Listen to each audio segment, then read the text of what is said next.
So you published this list of the top executives that should absolutely be on our radar a couple months ago in the AI shopping agentic commerce world. And you've revisited that list. And I want to talk about who's on the list in a second here. But broadly speaking, I mean, tell me a little bit about how the conversation around AI shopping has changed over the past 6 months.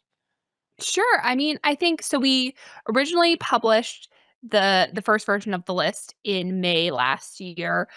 Really, kind of just when a lot of both AI companies and bigger tech companies were starting to think about agentic commerce and putting more e-commerce features into their AI products. And at that time, the original kind of vision was very agent centered, and kind of the idea that your AI agent would, take over your browser and go click around and search on a website for you, whether it's Amazon or a department store like Nordstrom. You would tell your agent what you're looking for, and then it would go browse the web, you know, in a very similar way that the human would. And really what we've seen over the past couple of months is the features that companies are rolling out are don't match that vision. What they've been launching, both OpenAI and Google, as well as other companies like Perplexity, they've all been bringing the checkout button directly into their chat windows. So it's really more that companies are kind of layering that into the chat experience versus trying to come up with these agents that can browse in a very similar way to humans. So that's kind of the main shift, and that's why we've updated the list to kind of reflect that, Why because do you the think that original kind of shift has been happening? Is it just technically really hard to get agentic commerce to take off the way that people thought? Is this a money thing? Or what's the root cause here? Yeah, I mean, I think, and I've written about this as well. The web is still designed for humans to use. So, especially, for an e-commerce site, when you go to a retailer's site, there might be a pop-up asking for your email in exchange for a discount code. A lot of websites, have bot protection and fraud technology that's designed to, identify when someone browsing the site isn't human.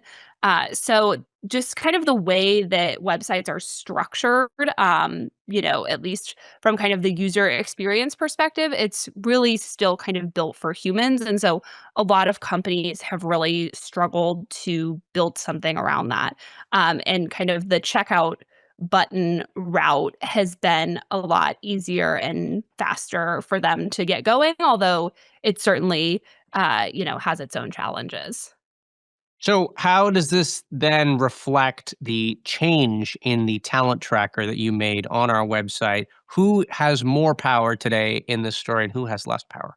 Yeah, I mean, so what we've updated and kind of reflected in the list is that now a lot more work is kind of falling to people on the engineering side. A lot of big companies like OpenAI, Google have been developing these protocols or sets of rules for how they envision these chatbot transactions coming together. And so certainly seeing a lot more people kind of doing the in the weeds engineering work on the list, as well as commercial partnerships. Those have become more important over the past couple of months. So you're starting to see more people on kind of the sales and partnership side. You're seeing a lot of companies get people in those kinds of roles as well. Give us a few of the names of the people that fascinate you most. And I'm wondering if you had a conversation with any of these people, what would you want to ask them right now? Yeah, I mean, two people that I am watching pretty closely who are on the list. One is Vanessa Lee, who is a product executive at Shopify, and we actually had her on the list last time, and she has since taken on more responsibility at Shopify. So it's been interesting to kind of track her rise, and I think a big part of that is just that AI commerce is becoming really important to Shopify, and so it's been interesting to see they obviously have been working with the AI companies on all of these checkout features, but also at the same time developing a lot of features for their merchants to make it really easy for them to get their products in all of these new checkout features.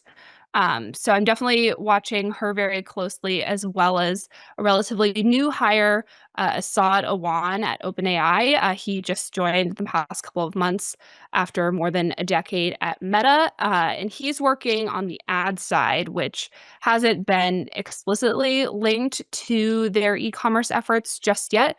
But I think everyone in kind of the commerce and ads world is expecting that to happen eventually. And something interesting just in the past couple of weeks as OpenAI has been rolling out their ads test, we've seen some of their retail partners like Shopify and Target. They're actually buying ad space from OpenAI and then turning around and linking that to their own ad businesses. So they're showing ads for, brands that use Shopify to host their site and driving them to, their own apps and sites to make purchases. So it's interesting because even though there's not like a formal link there yet from OpenAI's side, you already see, retailers very quickly moving in that direction. I have to say the thing that really stands out to me here is when we started this show about 7 to 8 months ago back in the summer, everyone was raving about agentic commerce, and that was the thing that everyone talked about, and it was a slightly different moment for AI. I think the pressure on showing results and getting closer to someday, generating free cash flow, there was less pressure in that moment than there is now, and so now I very much feel like this shift that you're describing is then coming back to reality a bit and saying, "Okay, well, we're not gonna conquer the whole world just yet. We're not gonna flip the whole world on its head. We're actually just gonna Right.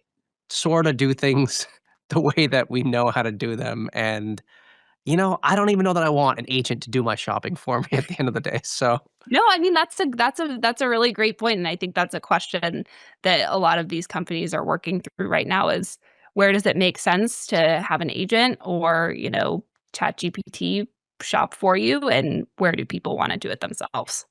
great. Well, Anne, I wanna thank you for coming on. That is Anne Gehan, our e-commerce reporter here at The Information.